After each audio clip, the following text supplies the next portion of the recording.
आप लोगों के स्मरण में है कि नहीं हमको नहीं मालूम, पर दो माता ऐसी है, दो जगत जननी ऐसी है कि दुनिया का कोई भी व्यक्ति कितना भी टोना कर दे, चाहे दुनिया का कोई भी व्यक्ति कितनी भी विद्या कर दे, चाहे दुनिया का कोई भी तांत्रिक कोई विद्या करने वाला तुम्हारे ऊपर कितनी भी विद्या कर दे, दो देवी ऐसी है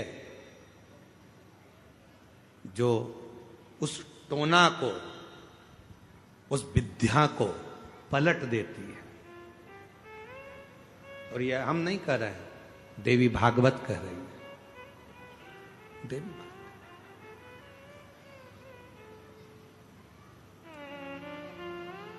काली पुराण में भी इसका वर्णन आता है, देवी भागवत में भी इसका वर्णन आता है। दो देवी ऐसी हैं जो कोई अपने ऊपर अगर विद्या कर रहा है और वो दो देवी का स्मरण कर लिया जाए, उन दो देवी का नाम लेकर मात्र शंकर के शिवलिंग के सामने जो अशोक सुंदरी वाली जगह होती है, वहां पर अगर इन दो देवियों का नाम लेकर अगर जल चढ़ा दिया जाए तो किसी ने अगर विद्या करी भी होती है तो पलट जाती है। कोई कितना भी बड़ा तुम्हारे लिए तंत्र मंत्र कर रहा हो, वो तुरंत पलट जाता है, एक क्षण नहीं लगता और उनका नाम लेने से ही पलट जाता है। दो देवी, एक प्रत्यगिरा माता, एक है प्रत्यगिरी माता और दूसरी है दंतेश्वरी माता, जिसका काली पुराण में विशेष वर्णन लिखा, जिसका देवी भागवत में वर्णन आता है। और महाराज प्रत्यगिरी माता का वर्णन स्वयं यहां तक, प्रत्यगिरा माता का वर्णन यहां तक अथर्व वेद में भी प्रत्यगिरी माता का वर्णन और दंतेश्वरी माता का स्मरण यहां तक अथर्व वेद में भी वर्णित किया गया प्रत्यगिरी माता का। काली पुराण में तो है, देवी भागवत में भी है। ये जो दो देवियां हैं, एक प्रत्यगिरी माता और दूसरी, जम के बोलो, दंतेश्वरी माता। ये दो माता ऐसी हैं, अगर भगवान शंकर का ये शिवलिंग है, ये जलाधारी है, माता पार्वती जी का हस्तकमल, और यहां सामने एक मोटी सी लाइन होती है अशोक सुंदरी का स्थान, इधर गणेश जी, इधर कार्तिकेय जी।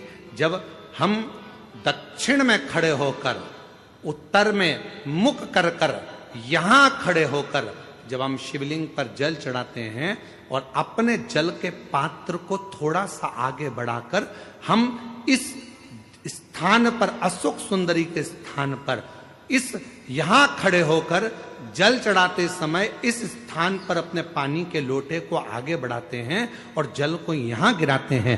प्रत्यगिरी माता का नाम लेकर या मां दंतेश्वरी का नाम लेकर जब हम चढ़ाते हैं, आज दिन भर में अगर कोई ने भी हमारे ऊपर विद्या करी होती है, वो 2 मिनट के अंदर वो कटकर गिर जाती है और कोई असर नहीं हो पाता। दो मां, एक मां दंतेश्वरी, एक प्रत्यगिरी। कौन है ये प्रत्यगिरी माता? तो शिव महापुराण में बड़ा सुंदर वर्णन आया कि जब हिरण्यकशिपु ने बहुत तप करा, बहुत तप। मेरा निवेदन है आस्था चैनल वालों से, कथा लाइव चल रही है, उनसे हम निवेदन करेंगे कि आपके पास में दंतेश्वरी माता का फोटो हो तो आस्था चैनल वाले अवश्य दिखाते रहें बीच बीच में जहां कथा चल रही है। और प्रत्यगिरी माता का अगर फोटो हो तो सिंह का मुंह होगा मां का, स्त्री का शरीर होगा मां का, और बड़े बड़े दंत होंगे उनके, प्रत्यगिरी माता के। अगर वो भी चित्र हो तो अवश्य जहां कथा चल रही है तो लोगों को मालूम पड़े कि प्रत्यगिरी माता कौन सी है, दंतेश्वरी माता कौन सी है, उनका स्वरूप का दर्शन अवश्य करें। और प्रत्यगिरी माता का अगर फोटो का आप लोगों को समझ में ना आए तो एक बार हमको व्यासपीठ पर लाकर उस मोबाइल में दर्शन कराएं तो हम भी बता देंगे। प्रत्यगिरी माता, दो माता ऐसी है।